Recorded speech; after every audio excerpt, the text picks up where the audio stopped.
Manavadar police સ્ટેશનમાં ગઈ તારીખ 13/2/2024ના રોજ ફરિયાદ દાખલ થયેલી, જેમાં ફરિયાદી દિનેશભાઈ ગોવિંદભાઈ કાલરિયા તેમણે જે હકીકત જણાવેલી કે પોતે છે એ એમના જે પેમેન્ટ આવેલું કપાસનું તે ગુણાતીત મિલમાંથી લઈ અને સનલાઇટ કોટેક્સ મિલના આપવા જતા હતા. એ સમય દરમિયાન છે એ રસ્તામાં 3 શખ્સોએ તેમને છે ચીલ ઝડપ કરેલી, રૂપિયા લઈને જતા રહેલા. તો આ 9,30,000 રૂપિયાની છે એ આઈપીસીની કલમ 379 એ મુજબ છે માણાવદર પોલીસ સ્ટેશનમાં ફરિયાદ દાખલ થયેલી. ત્યારબાદ માણાવદર પીએસઆઈ શ્રી ચેતક બારોટ અને તેમની ટીમ દ્વારા છે સીસીટીવી કેમેરા આ ઉપરાંત હ્યુમન સોર્સિસથી તપાસ કરવામાં આવતા ફરિયાદીએ જે રસ્તો ફરિયાદમાં બતાવેલો અને તેમનું પંચોની હાજરી અને વિડીયોગ્રાફી સાથે રિકન્સ્ટ્રક્શન પંચનામું કરવામાં આવતા જે એમાં વિસંગતતા જણાવેલી. આ ઉપરાંત તેમને જે સાહેદો ફરિયાદમાં જણાવેલા તેમની પણ યુક્તિ પ્રયુક્તિથી પૂછપરછ કરતા આ બનાવને સમર્થન મળેલ નહીં. તો તેના આધારે છે એ ફરિયાદીને વધુ યુક્તિ પ્રયુક્તિથી પૂછપરછ કરતા ફરિયાદી અંતે છે ભાંગી પડેલ અને તેને હકીકત જણાવેલી કે વંથલી કોર્ટમાં એક ચુકાદો આવવાનો હોય જેમાં તેને 15 લાખ રૂપિયા જેવી રકમ છે એ થવાની શક્યતા હતી. તો તેનાથી ગભરાય અને આ જે રૂપિયા જે મિલનું પેમેન્ટ હતું 9,30,000 એ આપવું ના પડે એટલા માટે પ્લાન બનાવેલો અને આ જે રકમ છે પોતાના ઘરે મૂકી અને ફરી છે એ આ જાંબુડા નાકાનો જે કાચો રસ્તો છે તે આવીને ઊભો રહી ગયેલો અને આ પોલીસને આવી જાણ કરેલી. આ જે ફરિયાદ અને તપાસ દરમિયાન છે ફરિયાદી એકલા જ હતા. આ જે તપાસ કરવામાં આવેલી છે તેમાં ફરિયાદી એકલા જ હોય, અન્ય કોઈ વ્યક્તિ આમાં સંડોવાયેલ નથી.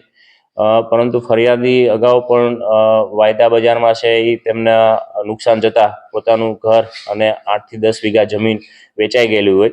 એટલે આ જે છેલ્લે જે વંથલી કોર્ટનો જે ચુકાદો છે તેમાં 15 લાખ જેવી રકમ ના ભરવી પડે તેના માટે છે તેમને આખો આ પ્લાન બનાવેલો. સર, 7 દિવસ સુધી પોલીસે શું કીધું? પોલીસ દ્વારા ખૂબ ઊંડાણપૂર્વક આ કેસમાં તપાસ કરવામાં આવેલી. સૌપ્રથમ તો ફરિયાદીએ જે હકીકત જણાવેલી તેના આધારે છે જેટલા સાહેદો હતા તેમની વિગતવાર તપાસ કરેલી. ત્યારબાદ સીસીટીવી જે બનાવ જાંબુડા નાકાનો જે કાચો રસ્તો છે આ ઉપરાંત મીતળી દરવાજાનો જે રસ્તો છે એ તમામ સીસીટીવી કેમેરા, પેટ્રોલ પંપ આ ઉપરાંત રેસ્ટોરન્ટ અને અન્ય પ્રાઇવેટ માલિકીના જે સીસીટીવી કેમેરા છે તે ચેક કરવામાં આવેલા. ફરિયાદીએ જે રૂટ બતાવેલો તે બાબતે પણ તપાસ કરવામાં આવેલી.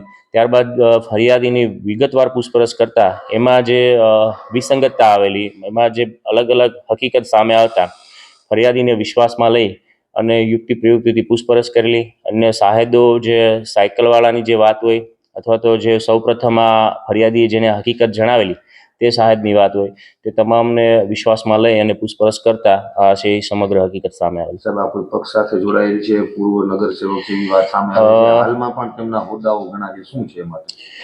આ જે દિનેશભાઈ કાલરિયા છે તે માણાવદરના પૂર્વ નગરપાલિકાના પ્રમુખ છે અને તેમનો જે વંથલી કોર્ટમાં જે મેટર પેન્ડિંગ છે તે પણ નગરપાલિકાને લઈને છે અને તેમાં છે આટલી 15 લાખ જેટલી મોટી રકમ ભરવાની થતી હોય તો તેના લીધે છે એ હાલ એવું જણાવી રહેલા છે. તો આ બાબતે પણ માણાવદર પીએસઆઈ શ્રી અને તેમની ટીમ છે એ વધુ પુરાવા મેળવી રહી છે અને તેમના વિરુદ્ધ છે એ ફાઇનલ ભરવામાં આવશે. આ ઉપરાંત ખોટી ફરિયાદ આપી અને જે પોલીસની ટીમ છે તેમને આ બાબતમાં જે સમયની બરબાદી થઈ છે તે બાબતે એમના વિરુદ્ધ પણ કાયદેસરની કાર્યવાહી કરવામાં આવશે. ના, હજુ એવી કોઈ વિગત ધ્યાને આવેલ નથી. જે ગુનો દાખલ કરવામાં આવેલો છે તે તો જે 9,30,000 રૂપિયાની જે હકીકત જણાવેલી એ બાબત આઈપીસીની કલમ 379 અને 114 મુજબ થયેલો. ઉપરાંત હવે જે ફરિયાદ છે એ એમની વિગતવાર પુરાવા મેળવી અને કાયદેસરની કાર્યવાહી તેમના વિરુદ્ધ કરવામાં આવશે.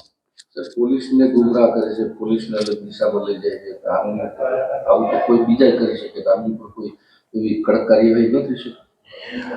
તે બાબતે હાલ વિચારણા શરૂ છે અને તેમના વિરુદ્ધ છે એ શક્ય એટલી તમામ કડકમાં કડક કાર્યવાહી કરવામાં આવશે.